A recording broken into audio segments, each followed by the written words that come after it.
พุทธังสรณังคัจฉามิธัมมังสรณังคัจฉามิสังฆังสรณังคัจฉามิทุติยัมปิพุทธัง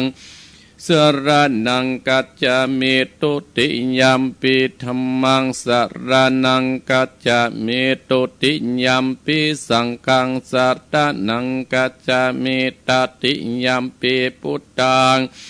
สรณังคัจฉามิตติยัมปิธัมมังสรณังคัจฉามิตติยัมปิสังฆังสรณังคัจฉามิอิติปิโสภะคะวาอะระหังสัมมาสัมพุทโธวิชชาจารณะสัมปันโนสุขโตโลกมิโตอนุตตโตปุติสัตตัมมัสสัตตติสัตตาเทวานุสันนังพุทโธภควาติสุวาคาโตภควตาธัมโมสันทิฏฐิโกอาการิโกเอหิปัจจิโกโอปะนะยิโกปะจัตตังเวทิตาโพวิญโยหิติสุมปฏิปันโนภควโตสาวกสังโฆอุชโชติปันโนภควโตสาวกสังโฆญายะปฏิปันโนภควโตสาวกสังโฆสามิจิปฏิปันโนภควโตสาวกสังโฆญะทิตังจัตตานิปุติสายุคานิอัตตาปุติสาปุคาราเอสะภควโตสาวกสังโฆอาหุนนโยปะหุนนโยทักขิตนโยอัญชาเดงการะนิโยอนุตรังบุญญาเขตังโลกัสสติสาธุสาธุอปัญญาปะละมีสัมทิตาสาธุพระปัญญาปะละมีวัดแวดล้อม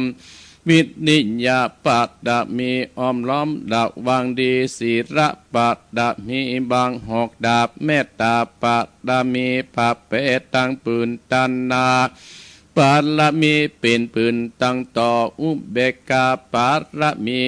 ก่อเป็นเวียงสัจจะปัตตะมีเวทละวังดีเป็นไม่เต้าขันติปัตละมีกายเป็นออกดาบบังนำมอยและปืนไฟอาทิตฐานะปาดละมีภาพปาบไปจุแห่งแข่งแรงปับหมู่มานนะพี่สั่งไปเปตทุกดานังธรณีอัศจรรย์สือเหมือนปันอยู่กวางน้ำนาทีกว้างต่อกวางแตกตีปองนานองนอกเป็นเขาตอกดอกไม้มาปูจาพระเกณฑ์ไตสตานปะพุทธังเลยจุงมาไปโปรดจุงมานุญาตโปรดปูกาเต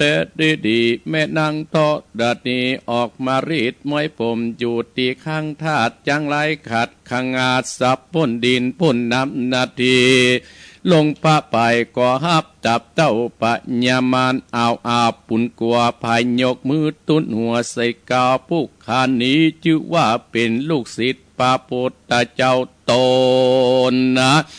มีบุญสมปันอันมากพระพุทธเจ้าจริงตั้งพระปัญญาปาละมีไว้เก้าจานตั้งไว้ตั้งหน้าก็ได้เก้าจานตั้งไว้ตั้งหลังก็ได้เก้าจานตั้งแต่หัวถึงตีนก็ได้เก้าจานตั้งแต่ตีนถึงหัวก็ได้เก้าจานเส้นบาทลูกปืนจากมาเสมอเหมือนปนเส้นหากระจักบอบมาก็ได้ข้าพเจ้าก็ได้ไว้ว่าพุทธคุณนางธรรมะคุณนางสังฆะคุณนางพุทธอินตาธรรมะอินตาสังฆะอินตาอัสสาฮับแม่ตอดานีผู้หยุดเหนือน้ำอยู่กำแผ่นดินกันกาลาเนกุดถึงยังคุณพระปิตาคุณพระบรรดาคุณครูบาอาจารย์คุณป่าแก้วเจ้าตั้งสามประการคือว่าคุณป่าพุทธังคุณพระธรรมังคุณพระสังฆังคุณแดดคุณฝนคุณน้ำคุณลมคุณกุราชเจ้าก็ดีคุณป่าเจ้าโตนะภาวัดนาก็ดีคุณนางอุตตราก็ดี กุณปะปะเจเจ้าก็ดีกุณแม่ทอละนีเจ้าตีก็ดีจุงมาอยู่กำนาและกำลังยังตนตัวเองข้าพเจ้าแร่ต้านผู้ฟังจุคนและเจ้าของสถานีกู้สถานีวันนี้จิมเดเตอแต่ดีๆพุทโธพุทธังรักษาธัมโมธัมมังรักษาสังโฆสังฆังรักษาพุทโธพุทธังอะระหังธัมโมธัมมังอะระหังสังโฆสังฆังอะระหังพุทโธพุทธังกันหาธัมโมธัมมังกันหาสังโฆสังฆังกันหาพุทโธโปกธัมมังปิสังฆังเมตโอมสะละสะกูอยากสตังผีไปบนหุ่นอากาศกูอยากสตังผีอยากเข้าและลืมแกงกูอยากสตังผีฟันแตงและตั้นกากูอยากสตังตานาและตั้นใจยิงกูอยากสตังผีตายอิงกะไมกูอยากสตังผีทายบาตัญญากูอยากสตังผีป่าลูกน้อยกูอยากสตังผีอีกก้อยและปงดองกูอยากสตังผีไปบนหุ่นอากาศอมพระเพิงพระปายพระนารายณ์ตนอยู่ฟ้าอยู่ทรงจำกูกันว่าฮึสุนีเกาะบอดนี้การสูบอดนี้ขอนเหล็กนี้กูมีปันสองขอนตองกูมีปันสี่ฮึสุนีจากที่นี้บ่อันปัญญาเวสสุวรรณจำกูมาคากูก็จักมาคาจำกูมาตีกูก็จักมาตีโดยอิทธินาดีกูมี10,000ปามี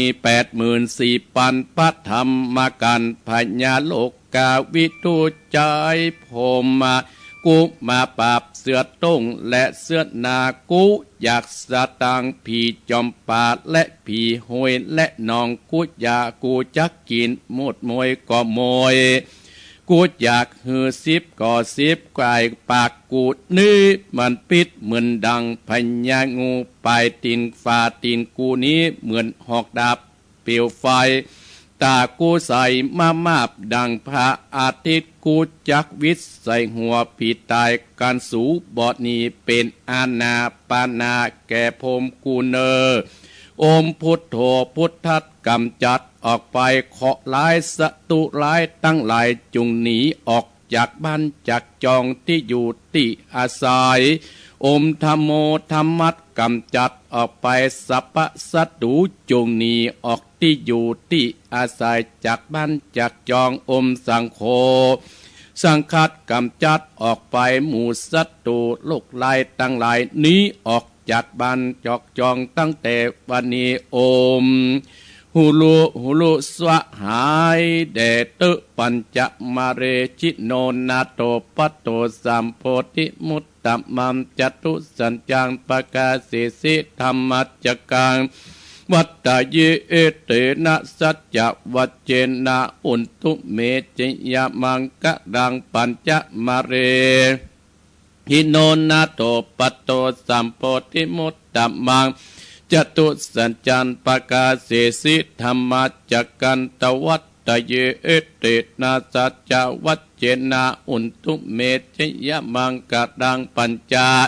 มะเรจิโนนาโตปัตโตสัมโพธิมุตตมันจตุสัญจันปกาเสสิธรรมจักกันตวัตตเยเอเตนะสัจจวัจเจนะอุนตุเมจยมังกะตังสัพพิติโยวิวัสสันโตสัพพะโลกโควินาศสันตุมาเตภวัตวันตรายโยสุขีธิกายุโกภวะอภิวาตนาสีริสะนิจังอุตตาปัจจายโนจัตตารโอธรรมาวัฏทันติอายุวันโนสุขังปะลังเอาละศรัทธาญาติโยมบรรดาพ่ออุ้ยแม่อุ้ยพ่อออกแม่ออกพี่น้องศรัทธาญาติโยมทั้งหลายอัตมาภาพได้นำศรัทธาญาติโยมได้ไหว้พระสวดพุทธกุลธรรมกุลสังฆกุลสวดปารมี เก้าจันทร์ของครูบาเจ้าศรีวิจัยเป็นที่เรียบร้อยแล้วได้ครับโรคลอยไข้เจ็บออกจากบ้านจากจองไล่เสนียดจังไรออกจากที่อยู่ที่อาศัยของบรรดาศรัทธาญาติโยมของเฮาไล่ออกสิ่งอันบดิบดีไล่ออกจากสถานีกู้สถานี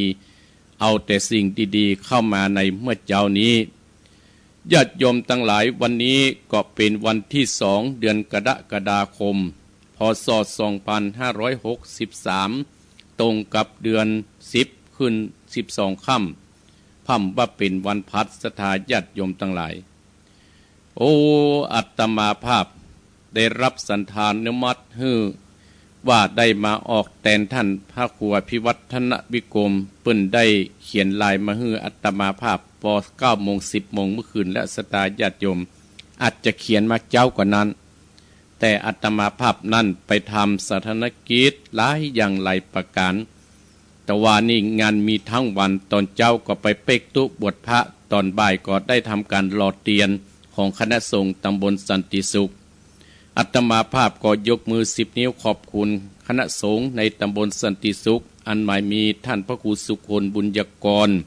เจ้าคณะตำบลสันติสุขและขอบคุณของเจ้าสถานที่คือท่านพระครูสังวรยติกิจพร้อมด้วยคณะศรัทธาญาติโยมตึงไปในและไปนอกไปในกระไม้มีท่านพระครูเจ้าคณะตำบลเป็นต้นเป็นประธานภายนอกนั้นก็หมายมีป้อออกศรัทธาแม่ออกศรัทธาที่ได้ปากันปุจจาขี้เพิ่งตะวาอาตมาภาพก็ได้ไปร่วมกิจกรรมในครั้งนี้เป็นทุกปีนี้เปิ้นเอากลอกกันที่ตามวัดปีหน้าคงจะเวียนไปเรื่อยๆศรัทธาญาติโยมแล้วแต่มติที่ประชุมแต่ว่าก็มีคุณครูทั้งหลายนำนักเรียนมานักเรียนนี้มาหล่อเตียนนี่ก็ดีนะศรัทธาญาติโยมเพราะว่าละอ่อนประเดียวถ้าเฮาบ่สั่งเฮาบ่สอนเฮาบ่บอกบ่กล่าวมันก็จะหายไปประเพณีที่เจนพ่อเจนแม่เจนครูบาอาจารย์เฮาได้ทำกันมาอย่างวันนี้ก็เช่นเดียวกันที่อัตมาภาพได้มาออกแทนเนี่ยศรัทธาญาติโยมกับท่านพระครูอภิวัฒนวิกรมได้นำป้อออกแม่ออกศรัทธาที่ใกล้เคียงนั้นได้ไปรอเตียนที่ปุ้นศรัทธาญาติโยมที่อำเภอเวียงปะเป้าเปิ้นรอ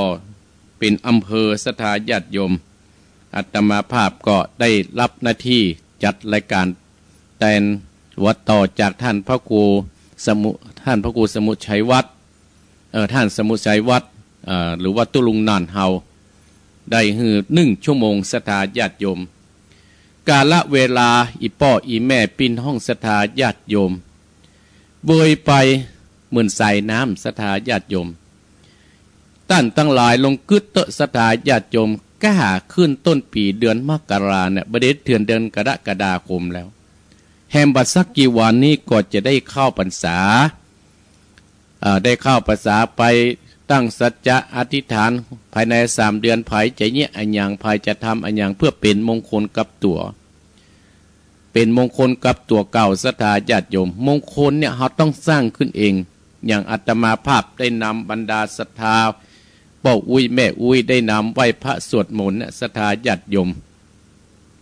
อย่างวันนี้ศรัทธาญาติโยมอาตมาภาพก็จะอู้ถึงตามบรรยากาศคือใกล้เข้าพรรษาและศรัทธาญาติโยมซึ่งก็เป็นวันอาสาฬหบูชาก็เป็นวันสำคัญทางพระพุทธศาสนาของเฮาชาวพุทธมันสำคัญจะได้ศรัทธาญาติโยมเป็นวันที่สำคัญเป็นวันอาสาฬหบูชาก็คือก็เป็นวันที่พระพุทธเจ้าวันเป็นวันที่ประกาศเป็นวันว่าเป็นวันประกาศศาสนาเป็นครั้งแรกคือว่าศาสนาพุทธเฮาเกิดขึ้นเนี่ยถ้าอู้เป็นภาษาเมืองเฮานี่นะเกิดขึ้นเป็นครั้งแรกและเป็นวันที่พระพุทธเจ้าเฮาเนี่ยได้เทศธรรมถ้าเป็นภาษากลางก็ว่าได้แสดงพระธรรมเทศนาแต่อาตมาภาพได้เทศธรรมซ้ำอย่างศรัทธาญาติโยมก็คือเทศธรรมมาจากกัปปวัตนสูตรที่หมู่เฮาท่านทั้งหลายหมายมีท่านพระครูสุเบศธรรมเสวีจังปาเฮาสวดเมื่อมีการมีงานเนี่ยเปิดเทศธรรมผูกแรกก็คือธรรมมาจากกัปปวัตนสูตรและเกิดและก็เป็นการเกิดครบรัตน3 ประการ รัตนะสามประการคือแก้วสามประการมีอย่างมีพระพุทธพระธรรมและพระสงฆ์เกิดขึ้นนะวันเนี้ยวันอาสาฬหบูชานะท่านทั้งหลายมีพระพุทธเจ้ามีพระธรรมมีพระสงฆ์และเป็นวันที่พระโกฏัญญะในปัญจวัคคีย์ทั้งห้าคือพระโกฏัญญะได้ฟังธรรมที่พระพุทธเจ้าได้แสดงธรรมจักรวัฏนสูตรได้ดวงตาเห็นและได้เกิดพระสงฆ์เกิดขึ้นครั้งแรกเป็นตนแรกเอาไงแล้วมันก็ครบมันก็ไล่และไล่มาถึงปัจจุบันเนี่ยมีไป2-3 หมื่นตนครั้งแรกก็คือพระอัญญาโกฏัญญะเฮาเนี่ยได้ดวงตาเห็นธรรมได้ฟังธรรมที่พระพุทธเจ้าได้แสดงแล้วได้เทศแล้วได้หูแล้วว่าโอ้ธรรมจักรวัฏนสูตรเนื้อมันจะอี้เลย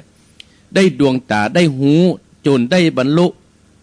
จึงได้เกิดเป็นพระสงฆ์ได้บรรลุเป็นพระอรหันต์ตามพระพุทธเจ้าเข้าไปอันเนี้ยศรัทธาญาติโยมทั้งหลายเป็นวันสำคัญเพราะฉะนั้นเฮาเป็นชาวพุทธเฮาเป็นชาวพุทธเฮาก็ต้องดูต้องมาช่วยกันอนุรักษ์ง่ายช่วยกันมาอนุรักษ์ช่วยกันมาเตื่อมมาแท่งมือฮื้อศาสนาเฮาเนี่ยมันก้อยมันกาดไป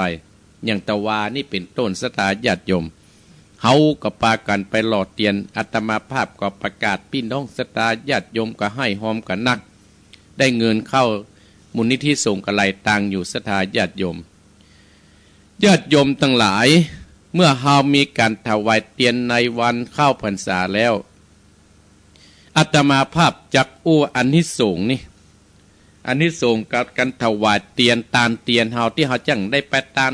ตังจังวัดนั่นเฮาก็ไปมาแล้วตานถึง9 วัด10 วัดไปหั่นไปนี่วัดหนองเฮียงก็จะไปตานอยู่นะศรัทธาญาติโยมวัดหนองเฮียงก็จะไปตานเดี๋ยวจะได้ภายทางโทรศัพท์อยู่ภายจะไปนะแต่อาตมาภาพยังกำหนดวันบ่ได้เตื่องานมันจนจ้ำศรัทธาญาติโยมทีแรกว่าจะไปวันที่วัดไฟหินท่านพระครูพิวัฒนวิกรมบอกว่าท่านพระครูไปร่วมกันเนออาตมาภาพจึงสละงานส่วนตัวคือกับงานหลอดเตียนเนี่ยงานตานเตียนของอาตมาภาพก็เลยเลื่อนไป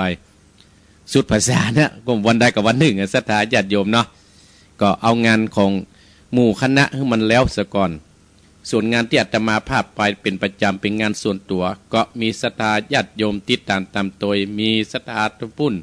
ห้วย5ศรัทธาน้ำเพื่อพระศรัทธาเหล่ายาวศรัทธาเหล่ายาวเหนือเหล่ายาวใต้ศรัทธาตังหัวฝ่ายศรัทธาหลายที่หลายตังศรัทธาไปกุปีเนี่ยศรัทธาวังมุ่นเนี่ยเพิ่นจะติดตามโดยแต่ว่ากระโทรมาหาอาตมาภาพว่ายังบ่ถึงเวลาที่น่ะเพราะว่าจะต้องรวมกลุ่มหัวหน้าเพิ่นไปทางใดอาตมาจะเป็นต้องไปทางนั้น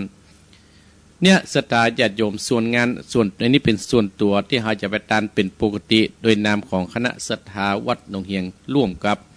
ท่านผู้ฟังที่ติดตามโดยอาตมาภาพอานิสงส์ของการตานเตียนเนี่ยศรัทธาญาติโยมเพิ่นบอกว่าทำให้เกิดปัญญาทางจัดนี้แต่จัดหน้าญาติโยมทั้งหลายบรรดาพ่ออุ้ยแม่อุ้ยการถวายเตียนทำให้เกิดปัญญาทางจัดนี้และจัดหน้าญาติโยมจะหานว่าคนในบางครั้งนี่นะฟังไอ้อย่างก็หูเรื่องศรัทธาญาติโยมเป็นคนที่เพิ่นเฮาว่าพญาหม้อมันคือปัญญาเฮาฮู้ว่าเพิ่นสอนไอ้อย่างเพิ่นไอ้อย่างเฮาจำง่ายอันเนี้ยคือว่าท่านทั้งหลายเนี่ยได้เกิดมาได้ไปตามเตียนได้ไปหล่อเตียนได้ไปตามเตียนได้เกิดปัญญาทั้งชาตินี้และชาติหน้าเปรียบเหมือนแสงเตียนศรัทธาญาติโยมชีวิตเฮาก็จะโชดจะช่วงแสงสว่างเหมือนแสงเตียนถ้าไผได้ทำแล้วนะ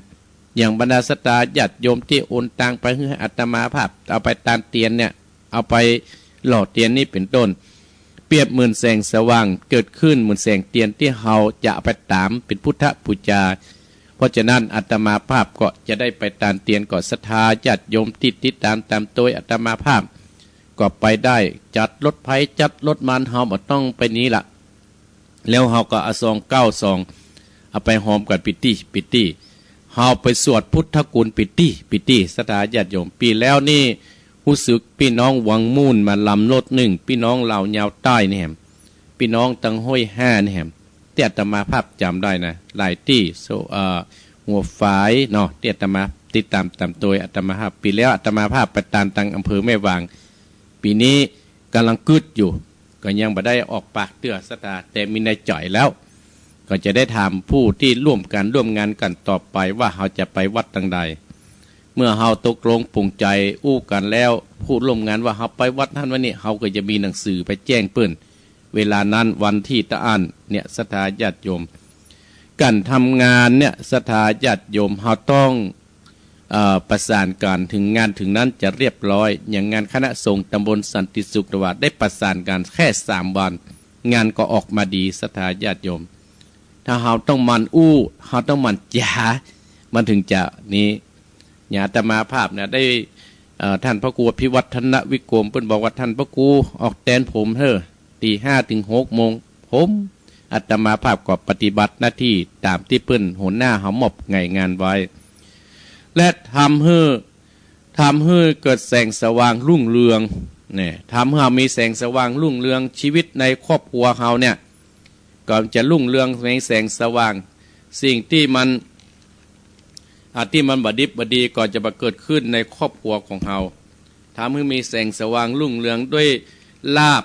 ด้วยยศด้วยสรรเสริญศรัทธาญาติโยมทั้งหลายก็คนใดที่มันตันกุปีทำกุปีก็เรื่องราวก็จะมาคือเขามีลาภนั่นคืออย่างบัจจัยลาภจิ้นควายบัจจัยลาภจิ้นงัวบัจจัยลาภจิ้นฟานนะก็คือโชคลาภมาโดยบักขาดสายศรัทธาญาติโยมมาโดยบักขาดสายเนี่ยลาภนั้นมาโดยบักขาดสายยศก็เขาก็จะมียศอยู่แล้วมันก็จะอยู่คงที่คงทนคือเขาเนี่ยแล้วเขาทำแล้วก็เป็นแบบอย่างให้กับคนต่างหลังศรัทธาญาติโยมแล้วก็จะมีการสรรเสริญโอ้แม่อุ้ยนั้นน่ะเพิ่นไปตามเตียนแม่อุ้ยนี่เพิ่นไปหลอดเตียนอย่างตะวานี่เป็นต้นศรัทธาญาติโยมก็มีลาภยศสรรเสริญในหมู่ในคณะ3ทำให้ขี้คายเรื่องราวต่างๆที่มีปัญหาในชีวิตของเฮาถ้ามีปัญหาเรื่องราวต่างๆที่ในครอบครัวเขาก็ดีในวงศาคณะญาติในวงตระกูลเฮาก็ดีเฮาได้ตามเตียนเฮาได้หลอดเตียนมันก็จะเรื่องราวที่มันเกิดขึ้นในชีวิตครอบครัวเฮาและที่มีปัญหามันก็จะได้ผ่อนคลายลงไปศรัทธาญาติโยมผ่อนคลายนะศรัทธาญาติโยมบางครั้งเฮาอยู่บ้านเฮามีเรื่องมีราวเฮาเศร้าเฮาโศกเฮากึดมาออกหรอกถ้าเฮาไปปะใส่จมูกอาจจะแนะนำเฮาก็ได้หรือว่าครูบาอาจารย์จะบอกจะกล่าวจะจี้จะแนะเฮาก็ได้มันบ่แน่หรือเฮาจะได้ดวงตาเห็นธรรมโอ้สิ่งที่เกิดขึ้นเป็นเรื่องธรรมดาเนี่ยสิ่งที่เกิดขึ้นเป็นเรื่องธรรมดาสิ่งที่นี่เฮานี่มันเกิดขึ้นทำเป็นเรื่องธรรมดาเฮาอาจจะหูได้อย่างกรรมที่เปิ้นพิจารณาในร่างกายเปิ้นว่าอย่างใดชาลาธรรมมมหิชาลังอนัตติโตเรามีความแก่เป็นธรรมดาอย่างนั้นจะล่วงพ้นความแก่ไปไม่ได้มรณะธรรมมมหิมรณังอนัตติโตเรามีความพยาธิธรรมมมหิพยาธิอนัตติโตเรามีความเจ็บไข้เป็นธรรมดาเราจะล่วงพ้นความเจ็บไข้ไปไม่ได้ตุเจ้าที่พระจึงนำศรัทธามรณะธรรมมมหิมรณังอนัตติโตเรามีความตายเป็นธรรมดาเราจะล่วงพ้นความตายไปไม่ได้ครับพูดถึงว่าพิจารณากันเหรอโอ้มันยาวศรัทธาญาติโยมถ้าจะมาภาพมาเล่าให้ศรัทธานี่เวลามันก็ล่วงเลยไปประจบเนี่ยศรัทธาญาติโยมข้อที่4คือเจริญด้วยมิตรได้บริวารถ้าเฮามันไปกินไปทานเฮาก็จะมิตรเฮาก็จะมีเพื่อนจะมีฝูงอย่างศรัทธาญาติโยมบรรดาพ่ออุ้ยแม่อุ้ยพ่อออกแม่ออกสมัยก่อนเฮามีวิทยุเฮามีท่านพระครูพิวัฒนวิกรมนำไปหั่นนำไปนี่เฮาจะไปหูจักกันอย่างใดเฮาจะมาหูจักพี่น้องเวียงป่าเป้าเฮาจะหูจักพี่น้องพะเยาได้จะใดเฮาจะหูจักพี่น้องจอมต้องด้อยล่อกันจะใดอำเภอแม่วางแต่เฮามีวิทยุเฮามีกิจกรรมร่วมกันเนี่ยศรัทธาญาติโยมอย่างท่านพระครูพิวัฒนวิกรมหันนะประจัดเนี่ยเฮาเลยหูจักกันบ้านนั้นหูจักบ้านนี้หูจักบ้านนั้นบ่ใช่หูจักบ้านน้อยบ้านใหญ่บ่ใช่นะอันนี้ใส่บุญศรัทธาญาติโยมอันเนี้ยเจริญด้วยมิตรได้บริวาร สิ่งที่เฮาบ่เคยได้ยินสิ่งที่เฮาบ่เคยได้ฟังเฮาก็จะได้หูเฮาก็จะได้ฟังกันต่างคนก็เอาความคิดมาเวลาเจอกันศรัทธาญาติโยมอีพ่ออีแม่บรรดาศรัทธาญาติโยมนั่นคือขนาดเฮาไปนอนที่นั่นบัดจี้ปี้จะเฮานอนฮักกันหรอกภายบ่ได้กินอันหยังมายื่นอันหยังมาแบ่งอันหยังไปปานกันเนี่ยอันเนี้ยเพิ่นบอกว่าเจริญได้มิตรได้บริวารข้อ5ข้อที่5ย่อมเป็นที่ฮักของมนุษย์และเทวดาทั้งหลายแต่ศรัทธาญาติโยมย่อมเป็นที่ฮักของมวลมนุษย์ย่อมเป็นที่ฮักของเทวดาทั้งหลาย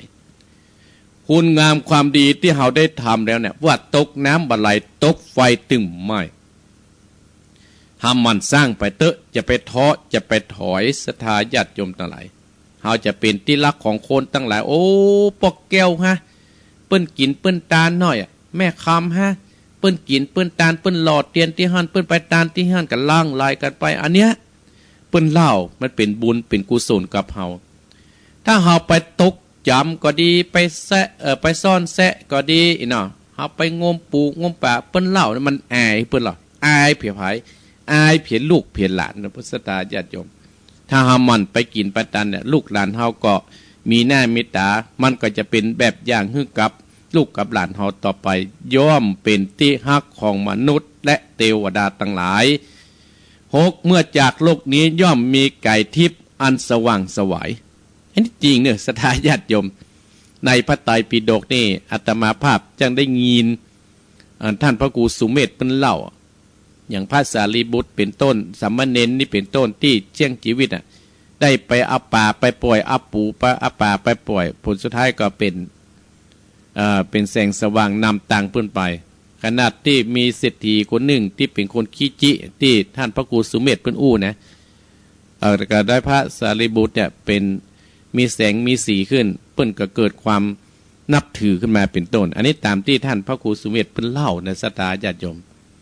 อาตมาภาพได้ยินเพิ่นเล่าอาตมาภาพก็เลยมาบอกให้ศรัทธาฟังต่อเพราะว่าอาตมาภาพสอบฟังครูบาอาจารย์ที่เพิ่นออกวิทยุอาตมาภาพก็มาบอกมาสาธกสาธยายให้กับศรัทธาญาติโยม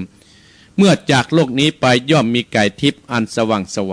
7เมื่อลาจากโลกนี้ย่อมไปสู่คติสวรรค์แต่ศรัทธาญาติโยมทั้งหลายถ้าเฮามันกินมันตานถ้ามันคึดมันสร้างกับวัดกับวากับศาสนาอยู่ในโลกนี้ก็ขึ้นสวรรค์และศรัทธาญาติโยมก็คือม่วนอกม่วนใจเฮาได้หันพระสุภิสุสังฆเจ้าทั้งหลาย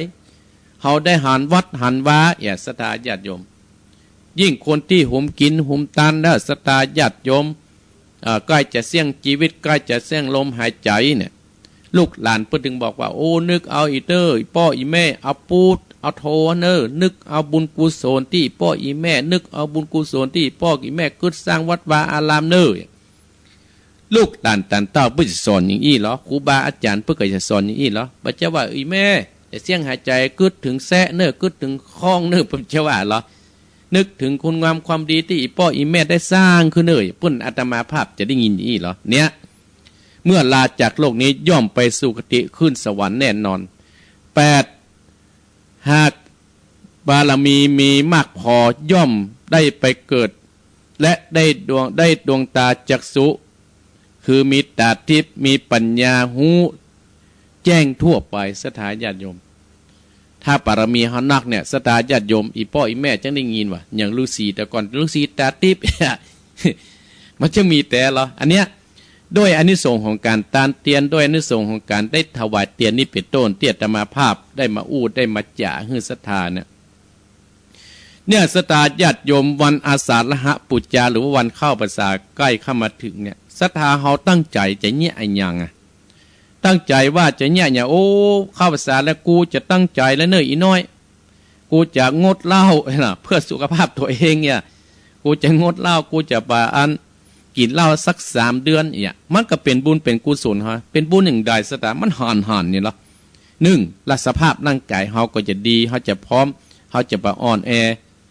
นี่เป็นต้นศรัทธาญาติโยมเนาะนี่เป็นต้นอีพ่ออีแม่และก็เกิดการลดค่าใช้จ่ายลดค่าใช้จ่ายเป็นการลดค่าใช้จ่ายและเป็นการลดความเสี่ยงและสร้างปัญหา เฮาเกิดขึ้นได้เป็นต้นเนี่ยศรัทธาญาติโยมเนาะโอ้วิทยุไทยดับก็และเป็นประเพณีสืบกันมาเนาะเป็นตั้งอันนี้อยู่ตั้งวิทยุมันดับเหมือนจะอาตมาภาพก็จะว่าไปเลยเนาะเพื่อจนเสี่ยงเวลาเนาะญาติโยมอาตมาภาพเนี่ยวันอาสาฬหบูชามาถึงเฮาก็ไปทำบุญตักบาตรเวียนเทียนและฟังเทศน์เป็นต้นดอกอาตมาภาพอู้ด้วยความรวดเร็วศรัทธาญาติโยมเพื่อกลัวเวลาค้างแหมน้อยเดียวเพื่ออาตมาภาพจะได้เปิดสายให้ศรัทธาญาติโยมได้ฟังแหมได้อู้ได้จากกับศรัทธาญาติโยมเพราะว่าติดหน้ากับได้จัดนะศรัทธาญาติโยมพ่อเป็นวันศีลยิ่งถ้าเข้าเป็นวันพระวันศีลอีสมหญิงศรัทธาญาติโยมอาตมาภาพก็คงจะไปได้จัดเพราะว่าศรัทธาพุ่นมาวัดเจ้าเนาะเอาราศรัทธาญาติโยมอาตมาภาพก็จะได้เอานิทานธรรมะมาอู้มาจ่าให้ศรัทธาเป็นข้อคิดวันนี้จะเอาเรื่องก้อยขี้โมโห ก้อยขี้โมโหก็มีแต่ถ้าบรรหาว่าก้อยขี้มิ่งไงเฮาก็ว่ามีแค่โขนศรัทธาญาติโยมทั้งหลายอันนี้เรียกว่าก้อยขี้โมโหหรือว่าก้อยขี้มิ่งความโมโหโทโสเนี่ยศรัทธาญาติโยมหรือว่าความบพอใจเนี่ยย่อมสามารถเกิดขึ้นกับทุกคนได้แม้กระทั่งสัตว์เดรัจฉานยังมีความโกรธความบพอใจเป็นต้นความโมโหนี่นะศรัทธาความขี้มิ่งเนี่ยย่อมเกิดขึ้น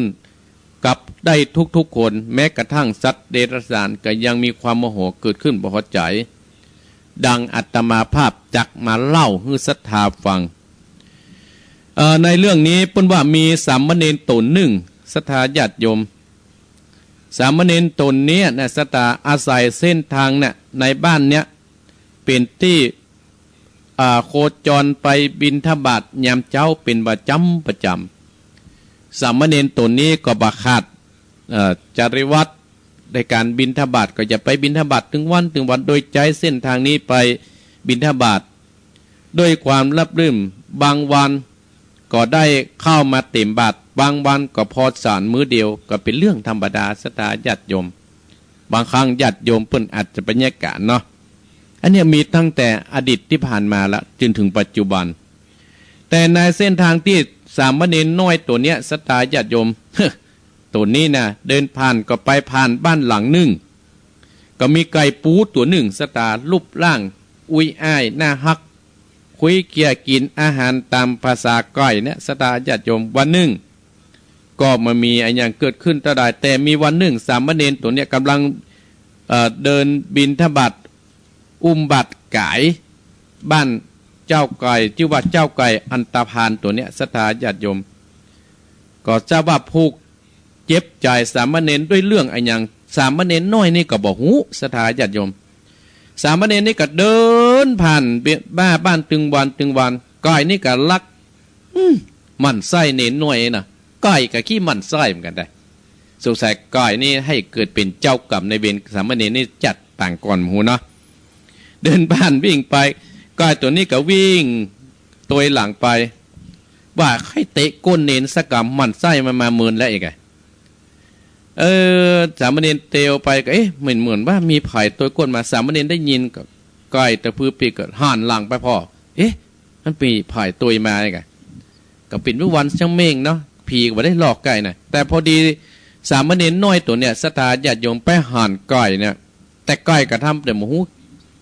สักอย่างแต่พอสามเณรเดินไปตั้งหน่อยก้อยก็โต้ยไปแหมจนสามเณรเผลอศรัทธาญาติโยมเจ้าไก่นั่นก็วิ่งตัวก้นไปเตะก้นเนรปั๊บ สามเณรนี่มิ่งศรัทธาญาติโยมโดนไก่เตะก้นเหลวปกเหลวว่าไผ่หานพ่อฮะเอกอะก็เหมือนเฮาหนังนักศรัทธาญาติโยมเนาะโดนไก่เตะก้นไก่นักกระทำเฉยก็มาคุยเขียนเนี่ยญาติโยมตั้งหลายเจ้าไก่อันธพาลเตะก้นเนรดังปั๊บแล้วไก่ชอบอกชอบใจสะใจกระตักสามเณรก็ไอ้ไก่บ้าสามเณรตกใจว่าถูกไก่เตะก้นหันซ้ายหันขวาบ่มันมีพาหันบ้าโดนไก่เตะก้นเมื่อไก่เตะแล้วศรัทธาญาติโยมตอนนั้นสามเณรก็รู้สึกว่า ยิ่งได้ก็เลยปิกวัดทันทีสถาญาติโยมว่าจะไปบิณฑบาตไก่หน้าบ้านยังไม่ได้เข้าซะก่อนตอนเจ้านะสามเณรน้อยเนี่ยบ่ได้กินข้าวสักคำไปกินมาม่าที่ตะวาเนี่ยไปกินมาม่าที่ตะวาสดาบ่ได้เข้าซะก่อนปิกวัดทันทีเลยญาติโยมเตี้ยตมาภาพเล่ามาเนี่ยสถาญาติโยมคติสอนใจเฮาคืออย่างคือความโกรธและความคับแค้นย่อมมีกันทุกคู่ทุกคนยกเว้นแต่พระอรหันต์พระองค์พระสัมมาสัมพุทธเจ้าท่านคนที่บ่สามารถควบคุมความโกรธความแค้นของตนนั้นก็ย่อมจะหาทางระบายสุดแล้วก็จะสิบหายถึง2 ภายเพราะว่าคนที่โกรธเมื่อได้แก้แค้นแล้วก็ดีใจแต่คนที่โดนแก้แค้นนั้นจะต้องเอาคืนสักวันเนี่ยเพราะฉะนั้นนิทานเรื่องนี้เพิ่นบอกว่าถ้าเราจะโกรธภัยเราต้องมีสติปัญญาบ่ต้องล้างด้วยความโกรธบ่ต้องพยาบาทสิ่งนั้นก็จะราบรื่นไปเฮาก็จะมีแต่ความสุขอันนี้อาตมาภาพมาเล่าให้ศรัทธาฟังแต่วิทยุมันดับไปอาตมาภาพจะฟังว่าวิทยุดับไปเนี่ยมีที่ไหนฟังพ่องน่ะลองเปิดก่อนลองทงพอกันนะลองโทรมาเนอะวิทยุดับไปศรัทธาญาติโยมเราจะได้ประกาศซองที่เพิ่นมาทำบุญวันนั้นพี่น้องหนองตองมาศรัทธาญาติโยมมีพ่อบุญธรรมแม่บุญเหลวในสุรชาติในกัญญาที่เพิ่นได้ร่วมทำบุญที่อยู่วัดคงเปากับอาตมาภาพเนาะและก็มีไผ่แหมนี่แล้วก็มีพ่อบุญธรรมแหมหลายซองแม่บุญธรรมพ่อบุญธรรมแม่บุญเหลวแม่จันสุดชิดพร้อมด้วยครอบครัวแม่จันดีนแม่จันดียายคำถาวังเนี่ยถาวงลงโทรมาเนอะสถาญาติโยมที่0828857725ยายนวลสุตาคำบ้านคงเปานายอินนางดีบ้านคงเปาป้าวันแม่ทอนป้าวันแม่ทอนนี่สถาญาติโยมฟังว่าเป็นจะได้ไผ่ได้ฟังพ่องเนาะโทรมาสายแรกเวลาใกล้จะหมดเจริญพรครับสวัสดีครับพระครูพ่อบุญธรรมครับผมวิทยุดับก่อบ่ดับรู้ที่ผมบ่ดับจังหวะนี้ดับได้คืนมาละปุ่งน้องวันนี้ไปทางใดวันนี้ก็อยู่ตำวันนี้ก่อนวันนี้จะไปรอเตียนว่าจะได้ยังแม่ตัวเนอะอาตมาบ่ได้ปล่อยเนอะปอเนอะอาตมาติดนิมนต์เนอะแล้วจัดรายการวิทยุแทนท่านพระครูปะเนี่ยกันเนอะครับยินดีนะปอนเนอครับผมเจริญปอนเจริญปอนพ่อบุญธรรมเจริญปอนไว้สาครับน้องเบี้ยวน้องเบี้ยวมาแล้วเจียงใหม่น้องเบี้ยวว่าจะได้ฟัง104นะครับ104ดังชัดเจนเนาะชัดเจนเพราะว่ามันมีวันนี้เปิ้นให้พระครูอภิวัตอยู่แล้วเนาะยินดีเนอะครับเป็นกำลังใจให้พ่อครูวรธรรมนาถนะครับสาธุบุญรักษาอันนี้อาตมาภาพเป็นพระครูไปเจริญปอนเจ้ากับภาษาเจ้านะพระครูอันนี้แม่ปณีฝากนะเจ้าแม่ปานีมาแล้วเจ้าฟังมันม่วนมันเข้าใจดีขนาดเหรอเข้าใจดีเนาะเจ้าเข้าใจดีเจ้ายินดีละแม่ปานีฟังอาตมาภาพก็ดีใจเจ้าฟังกุศลกุองค์นะเจ้าขอบคุณเนอเจ้ากับภาษาในเจ้าเป็นกำลังใจด้วยนะเจ้าบุญรักษาเจ้าเจริญปอนเจริญปอนเจ้ากับภาษาเจ้าอยู่มาที่ไหนแม่จันปานิ้วยังปาเปาแม่จันยินดีนะแม่เนอเจ้าฟังอยู่นะเจ้ากำลังใจนะเจ้าขอบคุณนโมทนาสาธุนะแม่เนอเจ้ากับไว้สัตว์เจริญปอนขนาดฟังอันตัวแทนคือคนฟังมักอยู่เจริญปอนกับไว้สาท่านพระครูพ่อบุญตานฟังเจ้าเลยท่านเนอวันนี้ตัวแทนเนี่ยตัวแทนเนอแทนก็ดีหรอเพิ่นห้องมาขัดจำเป็นมากแทนกันทีเดิมพันได้เหมือนกันแล้วท่านยินดีถ้าพ่อบุญตานฟังไม่ใช่ไม่หรอกลองกระจริง ยินดีเด้อปอนเนอร์ก็บอกกลัวเงินได้ก็ได้มาขอบคุณนะปอนเนอร์ครับไว้สาท่านบุญรักษาเจริญปอนพ่อบุญตาลเจริญปอนจ้ากลับไว้สาท่านพระครูแม่สุกแก้วเด้อแม่สุกแก้วว่าจะได้แม่ฟังก็มาแต่เช้าแล้วเด้อได้ไหว้พระเราทำตอนนี้มาแต่เช้าแล้วเด้อนิทานก็ได้ฟังแล้วเรื่องก่อยก้อยขี้มิ่งก็มีได้อันนี้ก็มีกระโขนเนาะมาจ้ากระโขนเด้อยินดีเด้อแม่เด้อจ้าฟังอยู่เด้อติดตามตลอดเด้อท่านพระครูเจริญปอนแม่สุกแก้วเจริญปอนไก่มาแล้วไว้สาท่านครูครับโอ้ป้อนนานครับปนานประเสริฐมันนาแดงอำเภอนาน้อยนะครับปนานประเสริฐไปวันนั้นมาปะกิจกรรมเนี่ยน้าผมก็รู้ละไว้เขาจะป้าเขาจะไปเนี่ยป้าทานพระครูนะเนี่ยอันลุงย้องอยู่นะแต่ปะกิจกรรมเนี่ยครับผมก็พอเจอคนนั้นทานพระครูเดินเข้าในกุฏิยินดีเนอะที่ยังพอเลยนะครับผมได้หันใจผมไปวัดนั้นผมกับมูมากนะมูอันแม่แล้วจิตอย่างกับมหาหันอีไงยินดีนะปอนเนอร์ครับได้คัดขายกันหันสาบขายกันก็ปอขายบ่เคยบุญรักษาปอนเนอร์ว่าบุญมากบุญกำบุญจูได้ป้ากันได้ได้เจริญปอนกำลังใจท่านครูครับขอให้ท่านครูอยู่ดีมีสุขอัญมณ์ยืนยาวได้กำพุทธศาสนาต่อไปนะครับแน่ปอนนิย้อนมาเพิ่นนานประเสริฐเนอจะเลินปอนจะเลินปอนกำลังสาเจ้าท่านพระครูยังไม่ใส่ทองนะเจ้าไม่ใส่ทองอยู่ทางใดไม่ใส่ทองเจ้าชัดเจนนิดนะเจ้าวันนี้ปรับปล่อยทุกก่อนเนี่ยใส่ทองห้วยการก็กระหารบุตรหลานแล้วคนกระหารสิกตะวันเนี่ยบุญรักษาแม่เนอเจ้ามันเห็นอยู่เนาะจะเลินปอนนะแม่เนอกำลังใจให้พระครูเนอขอบคุณนโมทนาสาธุแล้วก็ดีใจนะเจ้าจะเลินเจ้าจะเลินปอนแม่สายทองจะเลินปอนใช่ค่ะเจ้าท่านพระครูแม่อามอนเจ้าเนี่ยฟังอยู่วิทยุมันดับไปกำดับไปกำอาตมาตกใจฟังทางเฟซมันดังเหรอได้ค่ะว่าอันดักไปว่าไปดังๆเห็นมีการไหลว่าต้องเอาไว้ที่เก่ามันดังนะแม่เนอเจ้าแม่คือกำลังใจให้พระครูยินเนอฟังอยู่ขอบคุณเนอวันนี้มวยเต้นนะแม่เนอเจ้าเป็นอย่างแต้นนั่นก็ดีมันได้ยินอันที่แล้วแม่ก็ไม่ได้ฟังกิจกรรมไปอาทิตย์แล้วก็เพื่ออันอาตมาได้ออกไปกรุงเทพแน่นละท่านไม่ได้ออกกิจกรรมที่แล้วติดนี่ก็ยังมันออกเป็นวันศีลติดน้อยปุ่นนะแม่เนอที่หน้ากับวันศีลเนาะยินดีนะแม่เนอเจ้าวันศีลก็ไปวัดกันไปฟังกุศลญาเจริญปอนนะแม่เนอเจ้าไหว้สาเจ้าเจริญปอน0828857225เจ้าไหว้สาเจ้าที่แยกไปด้วยครูแม่ปานีอีกแล้วปานีสายใต้เพิ่งเวียงบางร่องชัดกินดินเนอร์สายใต้สายใต้ลาป้ากันเมื่อละเนาะน่าดีน่าติดหน้ากับได้ป้าเนาะติดหน้าก็เป็นวันพระวันศีลนะแม่เนอวันพระวันศีล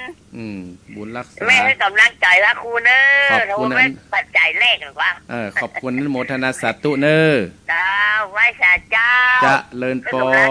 นตลอดเนอละครูเนอจะเลินปอนเวลาขยับหมดสได้สตาญาติโยมจะเลินปอน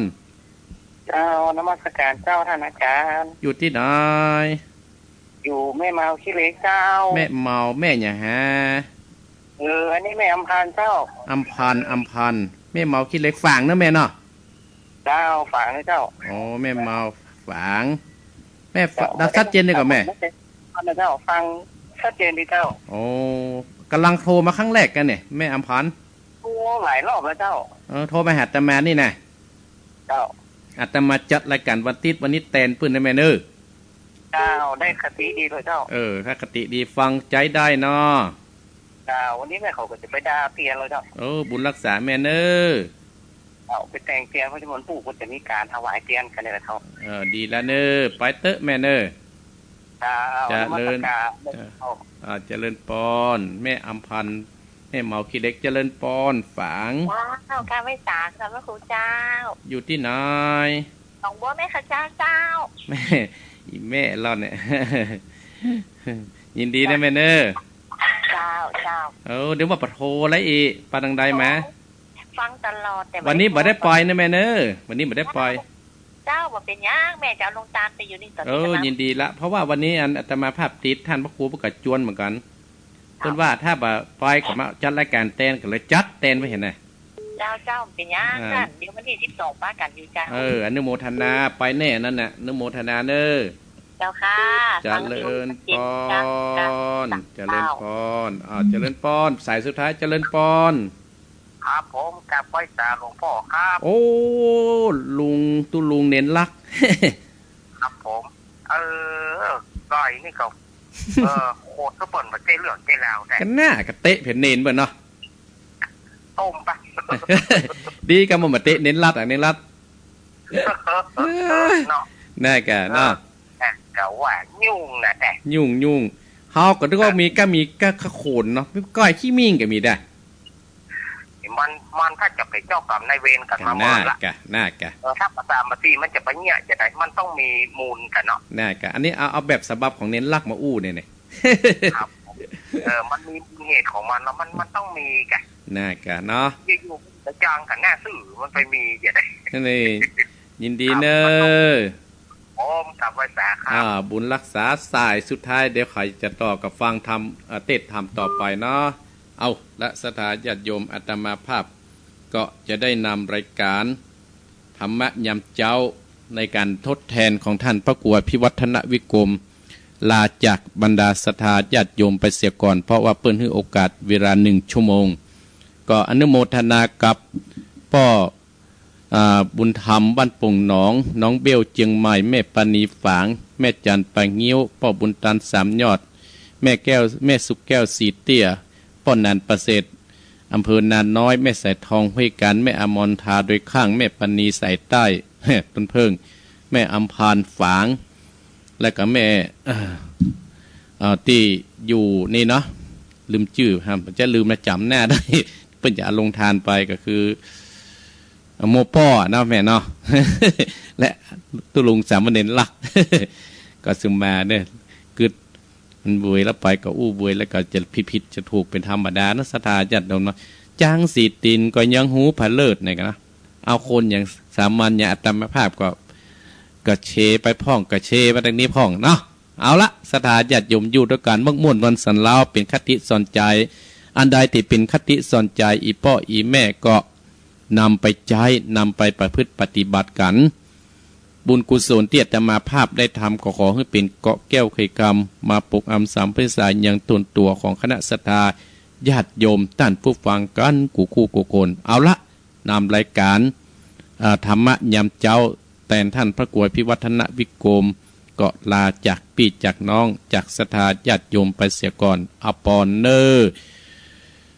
ใจยสิทธิทานังลาพังโสถีปะใคยังสุขหัง